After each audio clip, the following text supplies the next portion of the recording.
dépistage, ce qui a été mentionné, en gros, c'est quand même similaire, on s'entend. Une chose qui a été stipulée, c'est que les services publics sont moins adaptés. Par contre, il y a aussi eu l'élément positif que, effectivement, c'est le cas, il y a de plus en plus de comités qui soulignent l'importance puis qui développent des méthodes pour arriver à avoir de plus en plus de dépistage et à rendre ça de plus en plus efficace. Il manque beaucoup d'informations aussi aux différents paliers, pas juste à la personne, mais vraiment à différents paliers médical, infirmière, première ligne, deuxième ligne, troisième ligne, médecin. Est-ce que je dépiste ou je dépiste pas? T'es pas à risque ou t'es à risque? Fait que tout ce volet-là aussi. Augmenter le dépistage, de démocratiser le dépistage. On a parlé de tests rapides, entre autres celui qu'on a ici, le OraQuick. Le démocratiser, le rendre accessible à tous, j'aime bien un terme que vous utilisez chez vous, c'est l'accueilliste, la personne qui nous reçoit en rentrant, puisse faire elle-même le dépistage, bien sûr avec une formation, c'est quand même des produits sanguins, mais puisse le faire pour avoir le maximum de dépistage, peu importe la population. Et l'enseignement aussi qui devrait être fait à certains milieux pour dire qui on doit refuser ou accepter un dépistage. À la base, l'objectif, la discussion, le consensus qu'on a eu, c'est personne ne devrait être refusé pour un dépistage. Bon, on ne parle pas d'hypochondriaques certainement qui y vont toutes les semaines pour être certain. On parle de quelqu'un qui dit je vais avoir un dépistage une fois dans ma vie, je vais avoir un dépistage parce que j'ai eu tel événement.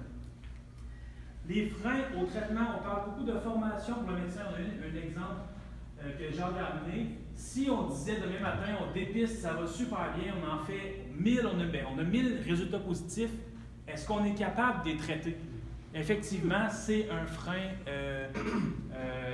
au traitement, la quantité de médecins traitants, surtout avec les molécules qu'on a aujourd'hui qui sont très faciles à utiliser, mais qui peut quand même se régler avec des formations comme on avait eu l'enseignement aux médecins qui a été... C'est le fun parce que c'est des gens différents qui étaient dans chaque groupe et on a vraiment deux options, point de vue plus médical et plus psychosocial. C'est agréable de voir on fait consensus les deux.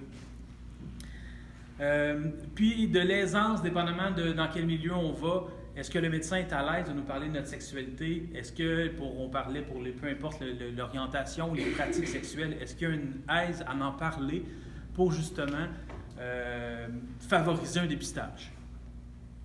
Pour ce qui était de la distribution de matériel, oui, on a parlé de la distribution de seringues dans les boîtes distributrices, que tout le monde dans la salle s'est entendu pour dire que c'était... Il y en a qui n'ont pas parlé, mais je suppose que c'était vrai.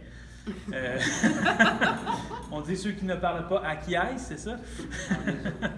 Bref, les distributeurs extérieurs, c'est une bonne chose. Peu importe la provenance, et aussi d'augmenter l'offre dans le matériel, comme les roules tapailles, les petits cartons en papier qu'on retrouve sur la table là-bas, pour pouvoir avoir du matériel supplémentaire, puis c'est pas très dispendieux non plus. Fait que ça ressemble à ça, l'atelier B en gros. Puis l'épidémie? L'épidémie ou la personne? On n'en a pas parlé, parce que c'est clairement la personne, dans le contexte où on était, un contexte qui est psychosocial, la personne pense avant tout. Ça ressemble à ça en gros. Si je fais un résumé de ce qu'on a vu depuis ce matin, je vous fais ça en rafale assez rapidement.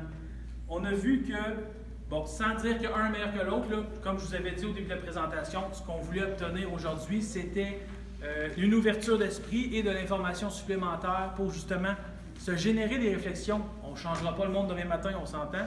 Ensemble, on pourra arriver à un résultat pour dire on va faire évoluer les politiques pour le mieux, espérons-le. On dit importance, la première présentation, dépister massivement.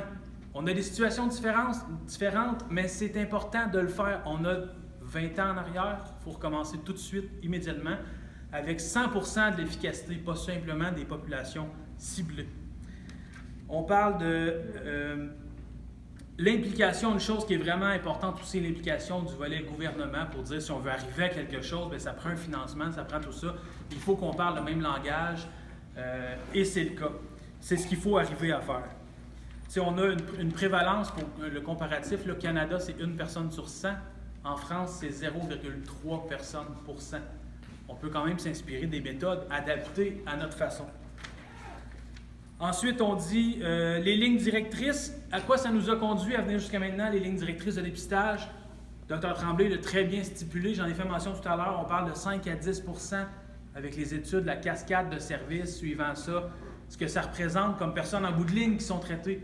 Tandis qu'on arrive avec une place, un endroit comme la clinique Sida Amitié qui respecte les lignes directrices, mais d'une autre façon, avec une autre approche, avec un taux de succès de 70 % de rétention des personnes dépistées positives, ce qui est excessivement élevé.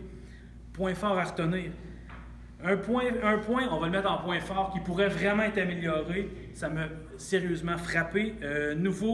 Depuis les nouveaux traitements, on parle de 6200 personnes avant qui étaient traitées. Aujourd'hui, 7200, 1000 personnes de plus, malgré la durée des traitements et les molécules qu'on a. On a beaucoup de travail à faire là-dessus. On va y arriver ensemble. Ensuite, on y va avec Marcel qui nous a présenté sa pratique à lui en tant que médecin de famille.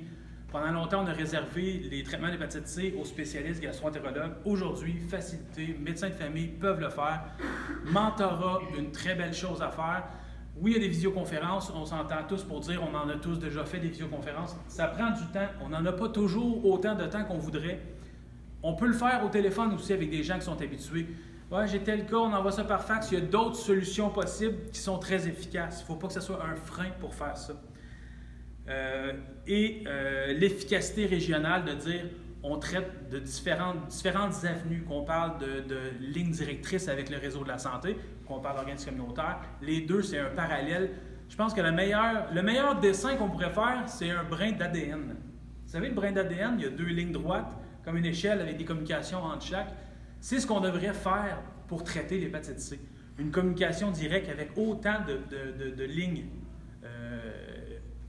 pas horizontales, verticales possibles. Pour terminer avec Nathalie et Jacques, avec la présentation de leur organisme, le CARUD de Charleville, de Champagne-Ardenne tout court, qui nous a montré, on a des similitudes, vous avez sûrement pu constater les similitudes de notre organisme, les méthodes de travail se ressemblent beaucoup. Il y a plein de nouvelles choses qu'on pourrait apporter, dont on en a parlé aussi dans les points forts pour le dépistage, les fameuses boîtes de dépistage, l'ouverture à qui peut faire un TROD, les tests d'orientation, les tests rapides d'orientation diagnostique. Plein de choses comme ça qui ont été signifiées. On dit distribuer des roules tapailles en prison qui vont débuter à faire les papiers à rouler pour inhaler. Il y a des choses qu'on fait déjà comme naloxone, les appartements supervisés, ça se fait, mais dans d'autres organismes. Ce n'est pas un seul organisme qui fait tous ces services-là. On est divisé en différents organismes qui offrent des services différents, qui collaborent. En gros, ça ressemble à ça pour la journée. J'espère qu'en conclusion, on en a tous sorti avec des super belles réflexions. Puis je vous souhaite de ne pas dormir cette nuit, tellement que votre tête va être pleine de réflexions. Merci à tous d'avoir été présents aujourd'hui. Ça a été agréable de vous recevoir.